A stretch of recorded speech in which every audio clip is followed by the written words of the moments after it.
It's a rule of law என்று சொல்லுகிறார். Rule எங்க சார் இருக்கு, லா எங்க சார் இருக்கு? இதை ஒத்துக்கிட்டாதான் பணம் தருவேன் யாரு சார் சொன்னா? முதல்ல தேசிய கல்விக் கொள்கைக்கும் நமக்கு எப்பொழுதும் வருடம் வர வேண்டிய சமகர சிக்ஷா அபியான் என்கிற அந்த நிதிக்கு சம்மந்தமே கிடையாது. ரெண்டுத்தையும் இன்னைக்கு ஒன்னா குழப்பி இதை ஒத்துக்கிட்டாதான் இதுக்கு பணம், இதை ஒத்துக்கிட்டாதான் அதுக்கு பணம் நீ சொல்றது எப்படி தெரியுமா இருக்கு? நடிகர் அஜித்குமார் படத்தில் ஒரு ஆட்டோவில் இருக்கிற சைடு மிரரை அட்ஜஸ்ட் பண்ணாதான் வண்டி ஸ்டார்ட் ஆகும்னு சொல்றாரு பாருங்க, அந்த மாதிரி இருக்கு.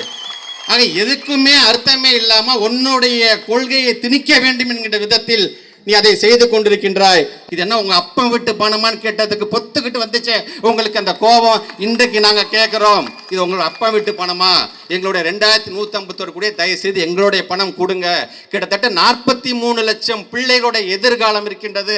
அதுல தலையில கைய வைக்காதீங்க, அவங்க வயிற்றுல அடிக்காதீங்க என்று தான் நான் கேட்டுக்கொள்ள விரும்புகிறேன். ஆக ஒன்றிய அரசுக்கு நாங்கள் வைக்கின்ற ஒரு மிகப்பெரிய ஒரு எச்சரிக்கையாக, ஒரு கண்டனமாக நம்முடைய மாண்பு தமிழ்நாட்டு முதலமைச்சர் தொடர்ந்து அதற்கான பணிகளை செஞ்சுட்டு இருக்காரு.